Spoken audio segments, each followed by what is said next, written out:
Hey everyone, this is Deadite, and let's break down those brutally epic boss battles in Sekiro. This list will feature my personal favorite fights from the game, and will include not only major bosses, but also some of the mini bosses that are spread throughout the world as well, because some of those were just as good. If you haven't beaten the game or are concerned about spoilers, full boss spoilers are in full effect from this point on, so come back to this later if you want to experience them for yourself.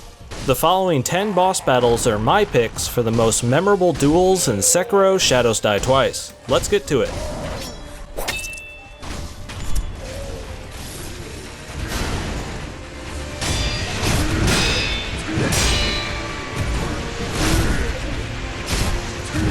The wide sweeping attacks, grapples, and poison spewing that this boss tosses your way makes for a nice balance between all-out attack, proper spacing, and knowing when to correctly deflect, dodge, or jump. Although this fight has various incarnations throughout the game, this first one was easily one of the highlights early on for me. A cool element here is the rare chance to recruit a companion to assist in this fight. It becomes a fun race against time to take out the legion of troops backing up this boss as fast as possible to get in there and help your partner before he gets wiped out. This gives the battle a really nice, jolly cooperation vibe as you feel like you're playing off each other to deal damage. This is one of the most solid all-around mini-bosses in the game, with a fun diversity of attacks and tactics that function as a great tutorial for what's to come in the future.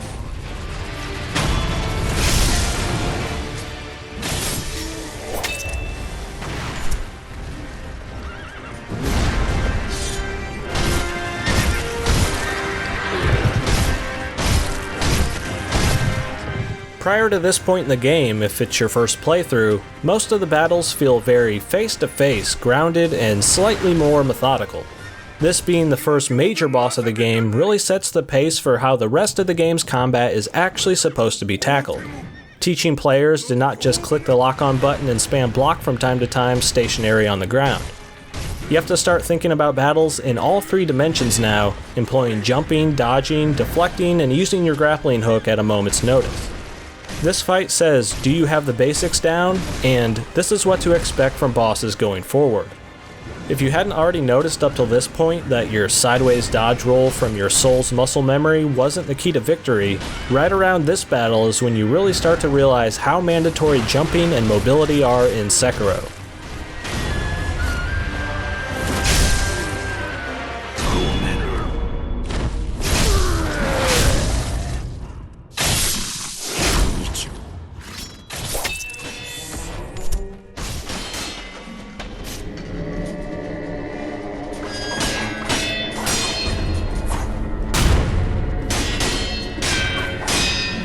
This fight is easily one of the most elegant battles in the game, and really has a satisfying pace to how it ebbs and flows with the eerie music that's playing.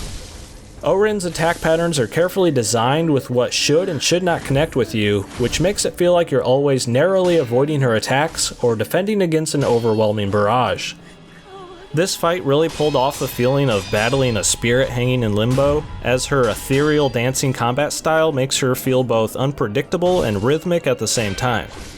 This made the tone of the fight feel like one of the most respectful duels in the game, to where you almost wish you could bow in approval for providing such a hard but fair fight to the death.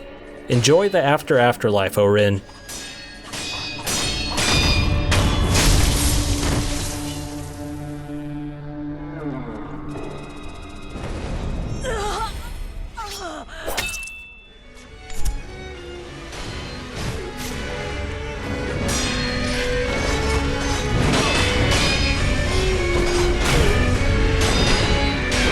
The Lady Butterfly fight is the first brick wall I hit in Sekiro. I really felt like I needed to go beef up my vitality and attack power to chip away at this one over time. Up until this point, I had not battled anyone that was anywhere close to this quick and agile. Although the spirits she summons halfway through are more easily managed than maybe intended, the sheer ferocity and pace of this fight really get your pulse going. While the fight seems somewhat easy now looking back on it, it was absolutely one of the biggest sighs of relief for me when I finally took her down.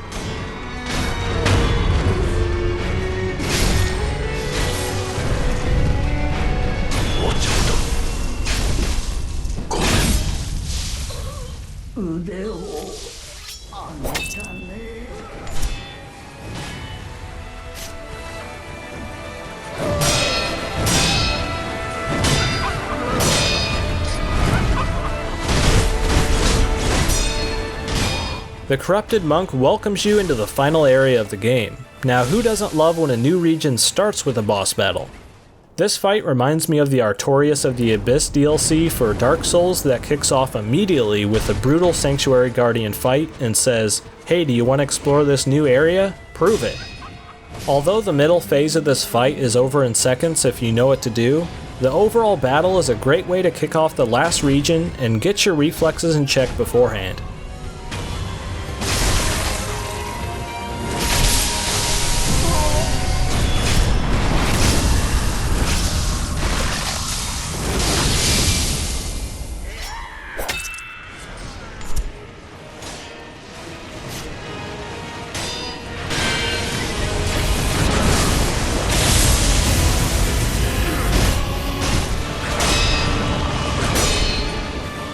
The final battle for most of the endings in the game, ISSHIN the Sword Saint.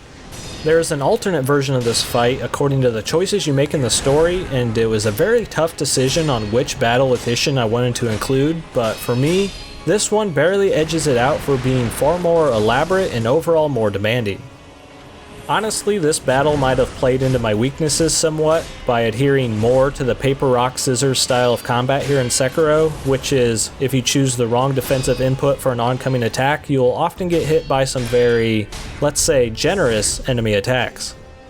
This fight took me roughly 3 hours in attempts, and is by far the longest any single boss fight has ever taken me to beat within the entire Soulsborne series. Brutal.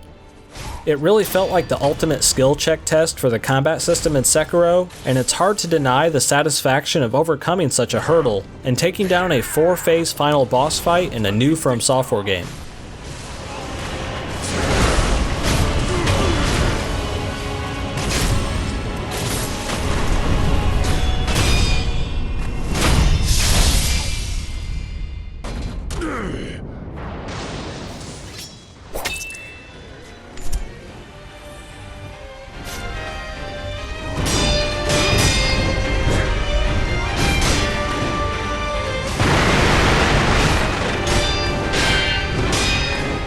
The second time you face off against your mentor actually takes place in the past here, where he is much more powerful and fully utilizes his spirit owl this time around. This battle really does feel like master vs apprentice, warrior vs warrior, and is a culmination of respect and betrayal all at once. Owl has as many tricks up his sleeves as you do, and even calls you out for using your shinobi tool against him. The second phase of this fight really brings out the true power of this character, and really goes to show you how strong Wolf really is for taking down his powerful master not just once, but twice. One of the harder hitting bosses in the game, this fight is exciting, challenging, and most of all, feels as important as this confrontation should.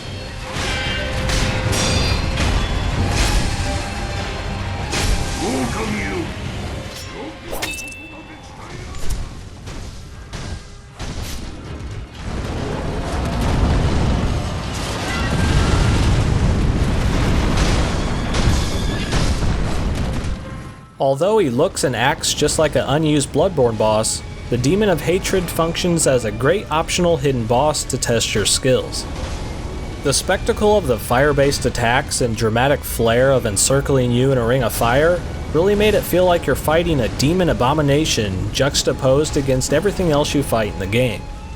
This battle had great progression for me. It started out feeling nearly impossible. A few tries later and I felt pretty confident in making it to the halfway point, and then all of a sudden I took him down right before it started to get rage-inducing. An all-around enjoyable fight, and I really respect their choice to put such a cool boss in an area that's so easily missed.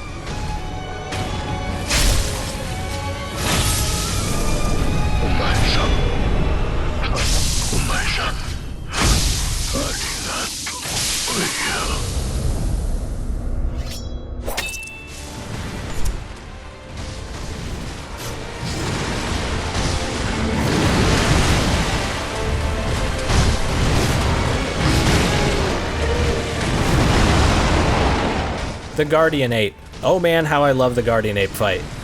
His flailing moveset and dramatic leaps through the air completely shakes up your playstyle right when you're starting to get used to the more calculated combat system.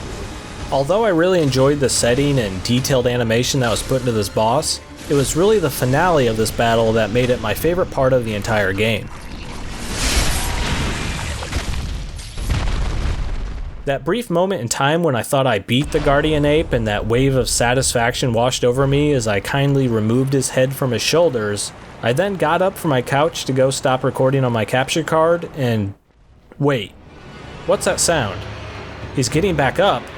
I then proceeded to rush back to my controller as this crazy thing was coming straight at me with severed head in hand. This was definitely one of my favorite troll moments from any of the From Software games and just blew my mind for some reason. I never would have thought that after the dramatic decapitation scene and the shinobi execution overlay displaying that this thing would ever get back up again, not to mention gaining an entirely different moveset.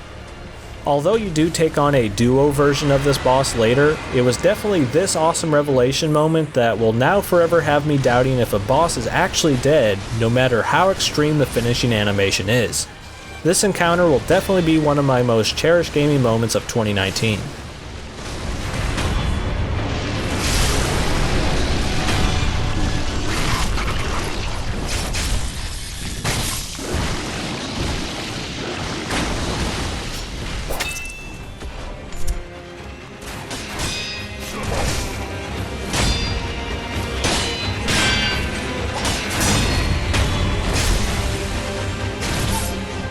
This fight was the pivotal moment of the game where the entire combat system fully clicked for me.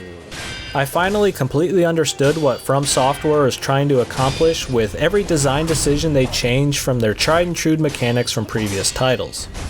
The concept of swords clashing, deflecting, and trading blows like an actual samurai fight has never been so accurately reflected in a video game before. This felt like I was playing out the most epic duel between two master swordsmen, almost like I was playing out a scene from a film. For this to translate entirely from gameplay and not from a cinematic is an astonishing accomplishment. This fight smartly doesn't push too far in any one direction by giving your opponent too many advantages over you here. It correctly challenges, entertains, and trains you along the way. The final stage of this fight has you deflecting mid-air lightning back at your opponent and was the perfect set-piece finale for this battle. Overall, I felt like this particular boss battle was Sekiro's combat system firing on all cylinders as intended, getting to fully experience what the developers set out to accomplish. In hindsight, it might not be the most elaborate or hardest fight in the game, but I think it's a very important moment that is definitely a turning point for many players where the combat system fully clicks for them, as it did for me. That special moment of enlightenment that many feel when a game clicks for them should not be understated because you just permanently leveled up as a gamer in that moment. And this amazingly balanced battle is where it happened for me.